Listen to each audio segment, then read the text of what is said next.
नमस्कार दोस्तों, स्वागत है आपका आज फिर से एक नई क्लास में।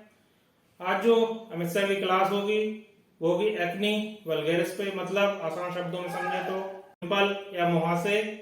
इसके बारे में आज की क्लास में हम लोग सब कुछ जानेंगे। आखिर ये होते क्यों हैं, कैसे होते हैं, किन लोगों को ये ज्यादा हो सकते हैं और इनसे हमें क्या बचाव करना चाहिए। क्या कोई मेडिसिन लेने पर भी एक्नी हो सकता है और कब हमें ट्रीटमेंट लेना चाहिए, कौन से क्रीम हमें लगाने चाहिए, कौन से क्रीम हमें नहीं लगाने चाहिए।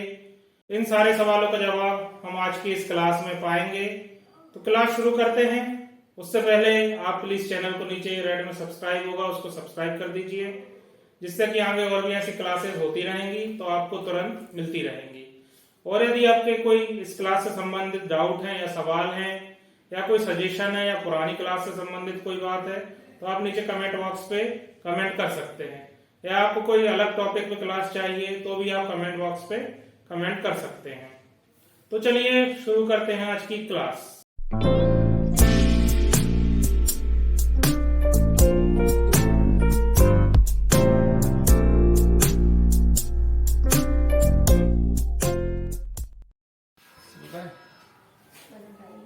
आज का टॉपिक एक्ने वुल्गैरिस, जिसको अपनी भाषा में बोलते हैं पिंपल्स।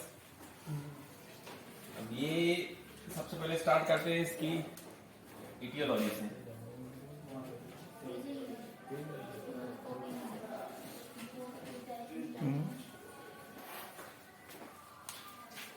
इटियोलॉजी मतलब कि ये होते क्यों है। इसके लिए मोस्ट कॉमन रिस्क फैक्टर होता है, वो होता है जेनेटिक फैक्टर। वैसे तो ये जो एक्ने है ये मल्टी फैक्टोरियल कॉजेज होते हैं, इसके कोई एक कॉज के कारण नहीं होता, लेकिन मोस्ट कॉमन होता है जेनेटिक्स। अगर जेनेटिकल इनहेरिटेंस होता है, उन्हीं ज्यादातर जो फैमिलीज में चल रहा है, जिनको फैमिलीज में मदर फादर को हुआ रहता है, उन लोग को ज्यादा रिस्क फैक्टर होते हैं इनके पिंपल्स होने के। इसके अलावा जिनमें ऑक्यूपेशन रहता है, जिनका धूल केमिकल इनसे रिलेटेड ऑक्यूपेशन है, उनको ज्यादा चांसेस होते हैं पिंपल्स होने के। तीसरा होता है ड्रग्स में मोस्ट कॉमनली ड्रग्स जो होती हैं जो पिंपल्स कराती हैं होती हैं स्टेरॉइड। इसके अलावा एंटी ट्यूबरकुलर ड्रग्स होती हैं आइसोनियाजिड। इसके अलावा oral contraceptive pills. Common drugs यही हैं जो कि पिंपल्स कराती हैं।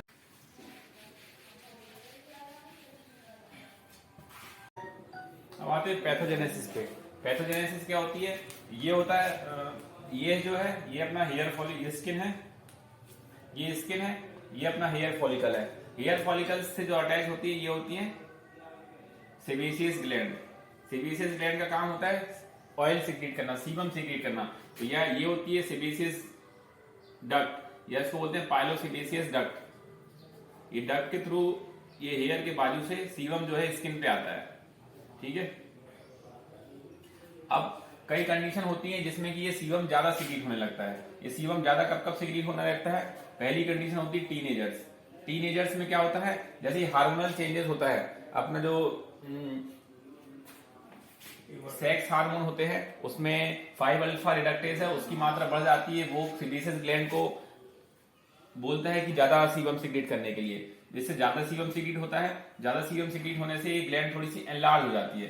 ग्लैंड एनलार्ज हो जाती है, वहां से सीबम का ज्यादा सीक्रेशन होने के कारण सीबम जो है एक जगह इकट्ठा हो जाता है। ये जो एक जगह इकट्ठा होना है इसको बोलते हैं कोमेडोन। ये सीबम को इकट्ठा होना ही एक बेसिक पैथोलॉजी होती है पिंपल्स में। आगे जितनी भी चीजें होंगी ये सब सीबम इकट्ठा होने के कारण ही होंगी। तो कोई भी कंडीशन होगी जिससे कहा ये सीबम इकट्ठा हो रहा है, उसके बाद जो भी चीजें होंगी सब होंगी, लेकिन बेसिक पैथोलॉजी यही होगी कि सीबम इकट्ठा हो रहा है, इसको बोलते हैं कोमेडोन। अब ये डक्ट है, ये डक्ट कहीं से ब्लॉक हो रही है, ब्लॉक हो जाती है तो क्या होगा, ये सीबम और बड़ा हो जाएगा इकट्ठा। अगले में क्या होगा सर? ऑयली फूड से इसका रिलेशन? फूड से कोई बहुत ज्यादा रिलेशन है नहीं इसका। कहने को है कि मल्टी फैक्टोरियल वो है चीजें कि आप फ्रूट्स ज्यादा खाओ, जंक फूड्स कम खाओ, जैसे नॉर्मल अपन सबको बोलते हैं वैसे ही है। इसका बहुत ज्यादा कोई फूड से रिलेशन में है नहीं।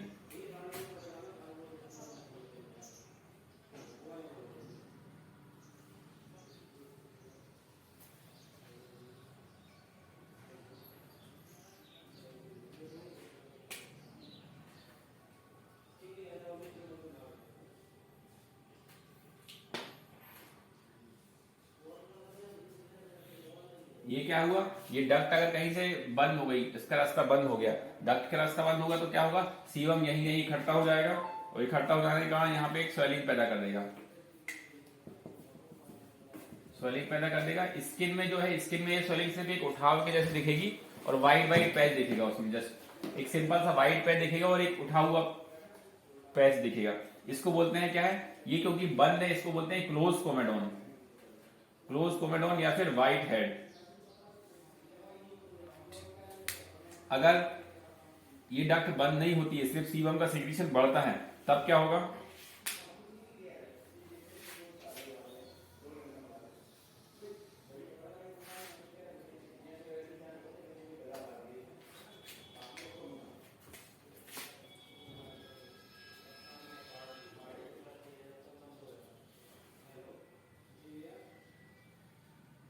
ये जो सीबम है, सीबम ज्यादा सिक्रीट हो रहा था, सीबम ज्यादा सिक्रीट होने का यहां से निकल रहा था, ठीक है। अब स्किन में जो डर्मिस है, केराटिन है और डस्ट है, ये डस्ट इसमें मिलके पूरे को थोड़ा सा ब्लैक कलर कर देगी और ब्लैकिश डिस्कलरेशन में दिखेगा। अगर स्किन से देखेंगे तो अपन को सिर्फ ब्लैक कलर का पैच दिखेगा, इसको बोलते हैं ओपन कोमेडोन या फिर ब्लैक हेड्स। जो ब्लैक हेड्स ये कॉमनली अपन को सब जगह को देखने मिल जाते हैं, नाक के ऊपर, गाल में, चिन में, बहुत सारे लोगों को प्रेजेंट होते हैं। हालांकि इसमें होता कुछ नहीं है, इसको अगर आप प्रेस करेंगे तो ये निकल भी जाएंगे, इन्फेक्टिव है नहीं तो ये पेनलेस होते हैं, अगर इनको दबाएंगे तो निकल जाएगा ये पूरा पार्ट और वो क्लियर हो जाएगा। यहां तक तो फिजियोलॉजिकल चलता रहता है, इसका बहुत ज्यादा कुछ नहीं होगा। आगे अब क्या होता है,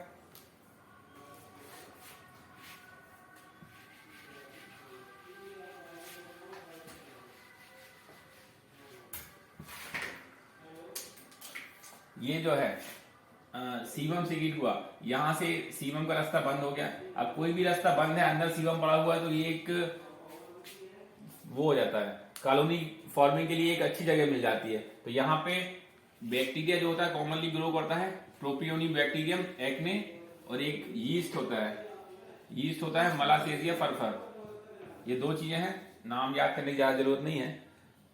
प्रोपियोनिक बैक्टीरियम एक्ने और मलासेसिया फरफर, ये यीस्ट और बैक्टीरिया इस जगह पे मोस्ट कॉमनली ग्रो कर जाते हैं। अब ये ग्रो करेंगे यहाँ पे, तो क्या करेंगे, जैसा हमने पहले बताया था, जैसे लिपिड में था कि यहाँ की वॉल को डैमेज करेंगे, ग्रो करेंगे, इंटरल्यूकिन रिलीज होंगे, साइटोकाइनिन रिलीज होंगे, उसके बाद सीआरपी रेज होगा, मतलब कुल मिलाकर यहाँ पे बहुत ज्यादा इन्फ्लामेशन कर देंगे। इन्फ्लामेशन कितना करते हैं उस पर डिपेंड करता है, अगर थोड़ा बहुत करा है तो वो पैप्यूल दिखेगा, थोड़ा उठा हुआ दिख जाएगा यहाँ पे, और इन्फेक्टिव कर देंगे उसको तो पस्ट्यूल दिख जाएगा, और बड़ा दिख रहा है तो नोड्यूल बन जाएगा। इसके अंदर अगर एक सिस्ट बन जाती है, सेबेसियस सिस्ट बन जाएगी गोला टाइप का, ठीक है, सिस्ट बन जाएगी, तो बहुत बड़ी ऐसी सिस्ट दिख जाएगी, ठीक है।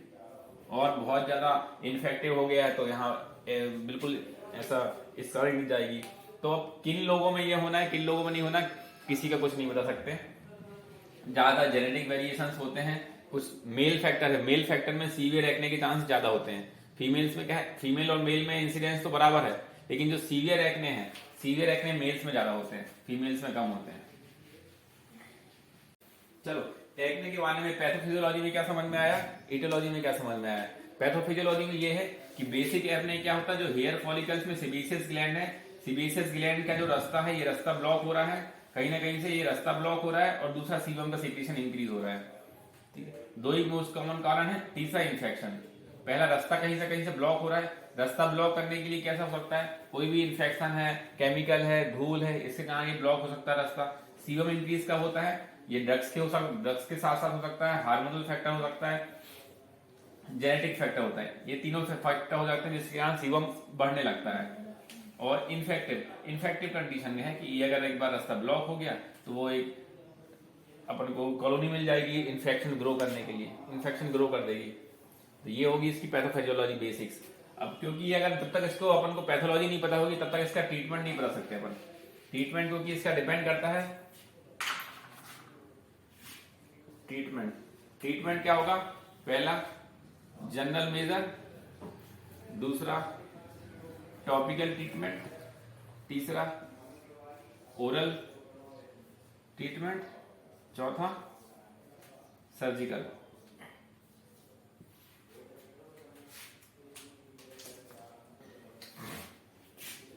जनरल मेजर क्या क्या कर सकते हैं? सबसे पहला, frequent face wash with light soap. Frequent face wash with light soap क्यों एडवाइस कर रहे हैं? क्योंकि जो अपनी पैथोलॉजी थी, पैथोलॉजी में क्या हो रहा है, हेयर फॉलिकल्स का ये सीबम है, सीबम का ब्लॉकेज हो रहा है। ये ब्लॉकेज रोकने के लिए आप फेस वॉश करोगे, यहाँ का जितना भी ऑयल है, ऑयल हटता जाएगा, तो और केराटिन है, डेब्रीज हैं, ये सब हटते जाएंगे, तो ये ब्लॉक नहीं होगा। ब्लॉक नहीं होगा तो सीबम सिक्रीशन होता ही रहेगा उसका। ठीक, पहला काम है कम से कम 4 से 5 बार आपको, जिनको अगर पिंपल्स ज्यादा होते हैं उनको 4 से 5 बार एडवाइस किया जाता है लाइट सोप से, इसको सोप से ही करना है, क्योंकि जो ऑयल है नॉर्मल पानी से धोने पे नहीं होगा। इसके लिए सोप, कोकुम्बर, बहुत सारी चीजें होती है जिससे आप ऑयल हटा सकते हो। यहाँ का आयुर्वेदिक या फिर होम्योपैथिक भी चीजें रहती है जिससे कि आप ऑयल हटा सकते हो, लेकिन मेन इसका बेसिक यही है कि अपन को यहाँ का ऑयल और केराटिन हटाना है। दूसरा काम क्या कर सकते हो, क्या एडवाइस करते हो पिंपल्स वाले पेशेंट को? इसको फोड़ना नहीं है, ठीक है। उसको फोड़ोगे तो क्या होगा, जैसे ये पिंपल्स बना हुआ है उसको फोड़ोगे, यहाँ की स्किन और डैमेज होगी और इंटरल्यूकिन बढ़ेंगे और इन्फ्लामेशन बढ़ेगा, और इन्फ्लामेशन बढ़ेगा आगे स्कारिंग बढ़ जाएगी उसकी। तो दूसरा चीज, उसको रप्चर नहीं करना है फॉलिकल्स को। और जनरल मेजर क्या करते हो, जो ऑयल बेस्ड क्रीम्स हैं वो नहीं लगानी।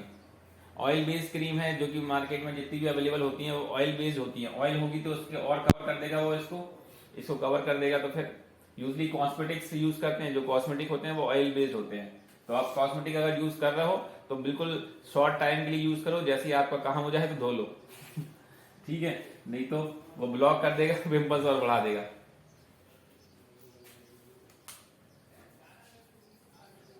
जनरल मेजर में चौथा डाइट का है। डाइट का बहुत ज्यादा रोल पता नहीं है, लेकिन बोला यही जाता है कि आप हाई फ्रूट्स डाइट लो, बैलेंस डाइट लो, जंक फूड्स, चॉकलेट ये सब कम खाओ तो ज्यादा चांस, इससे कम चांसेस हैं ऑयल होने, लेकिन इससे कोई डॉक्यूमेंटेड नहीं है कि किस कारण से हो रहा है।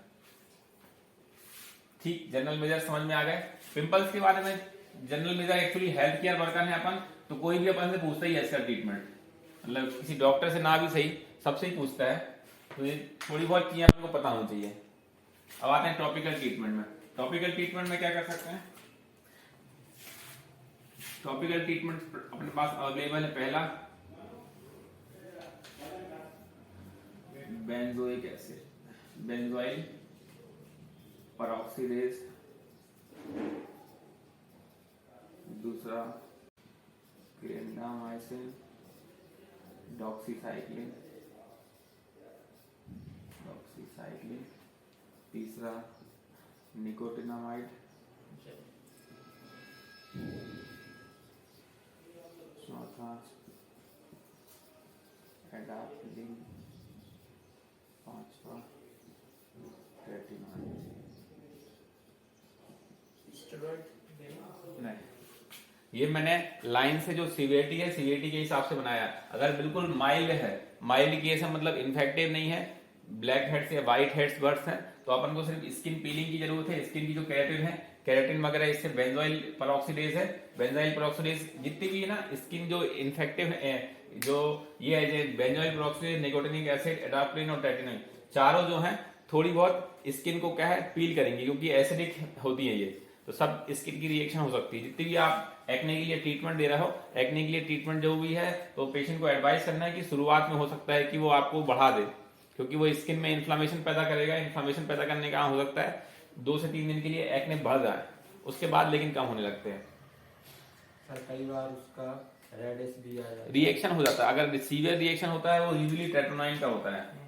ये टेट्रोनाइन का सीवियर रिएक्शन होता है तो अपन उसको बंद करना पड़ता है ना। स्किन अगर बहुत ज्यादा हाइपर सेंसिटिव है टेट्रोनाइन के लिए तो फिर अपन नहीं दे सकते उसको। ओरल भी देते हैं। ये तो अभी अपन टॉपिकल में है ना। तो बेंजोइल पेरोक्सीडेज में आएंगे। बेंजोइल पेरोक्सीडेज जो simple white head, black heads हैं और माइल्ड पेप्यूल है उनके लिए है। अगर वो इन्फेक्टिव हो गया है, अब आपको लग रहा है कि इसमें पस्ट्यूल बन रहा है या फिर पेप्यूल अच्छा खासा व्हाइट दिख रहा है और बढ़ गया है, तो आप उसमें एंटीबायोटिक ऐड करोगे, क्लिंडामाइसिन, डॉक्सीसाइक्लिन, साथ में निकोटिनामाइड दोगे। ये एंटीबायोटिक यूजुअली सिंगल नहीं देते हैं, उसमें साथ में कोई ना कोई एसिडिक यूज कर सकते हैं। जो क्लिंडामाइसिन, निकोटिनामाइड, डॉक्सीसाइक्लिन, निकोटिनामाइड दोनों का कॉम्बिनेशन आता है, तो ये कॉम्बिनेशन अपन ऐड कर देते हैं। अब इनसे भी काम नहीं चल रहा है तो ये न्यूअर एजेंट है एडाप्लिन और ट्रेटिनोइन। तो एडाप्लिन है, एडाप्लिन थोड़ा सा और अच्छा है, इससे साइड इफेक्ट कम है और जल्दी रिलीव कर देता है। ये एडाप्लिन 0.1% क्रीम है, वो यूज करते हैं। इन सब से भी नहीं हो रहा तो ये सबसे लास्ट ऑप्शन है ट्रेटिनोइन।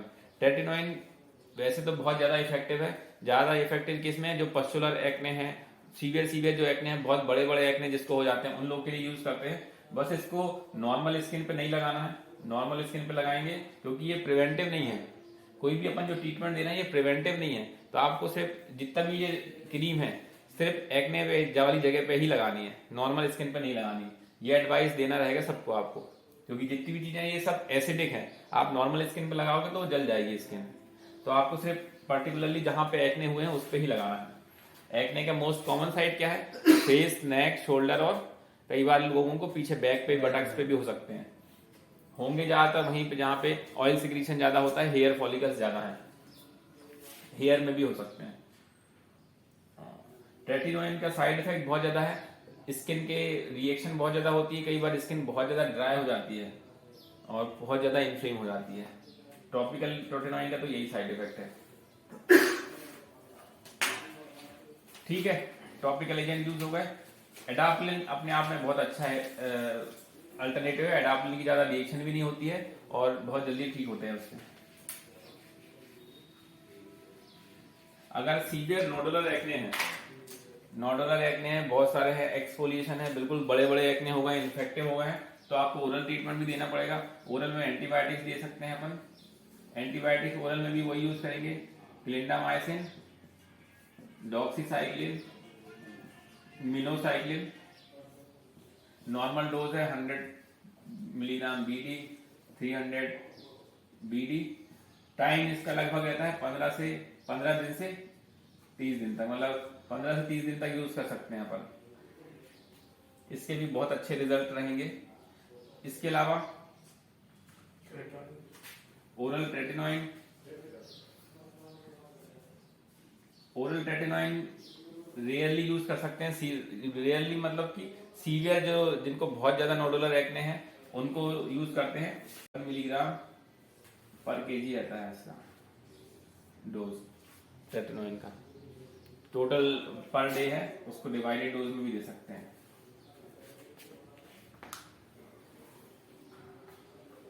ट्रेटिनोइन ज्यादातर यूज करते नहीं, ज्यादातर स्किन वाले यूज कर सकते हैं, क्योंकि इतना ज्यादा अगर एक्सफोलिएशन आता है तो ट्रेटिनोइन के साइड इफेक्ट बहुत ज्यादा है। कई बार साइकोसिस हो जाती है, ओरल ड्राइनेस और अल्टर्ड मेंटल स्टेटस, ये बहुत कॉमन साइड इफेक्ट है ट्रेटिनोइन के। अपन ने बहुत ज्यादा यूजुअली मेडिसिन वाले बहुत ज्यादा यूज करते नहीं है इसको, डर्मेट वाले यूज करते हैं। मेडिसिन वाले लिमिटेड रहते हैं ट्रॉपिकल ट्रेटिनोइन तक, ओरल ट्रेटिनोइन कम ही यूज करते हैं अपन। इसके अलावा फीमेल्स है, फीमेल्स में अपन ओरल कंट्रासेप्टिव पिल दे सकते हो, क्योंकि अपन को पता है जो सीबम सिक्रीशन का मोस्ट कॉमन कॉज वही होता है, जो सेक्सुअल हार्मोन्स है उसकी इरेगुलरिटी होती है। ओरल कंट्रासेप्टिव पिल्स भी दे सकते हैं फीमेल्स में, ये भी ट्रीटमेंट का ही ऑप्शन है।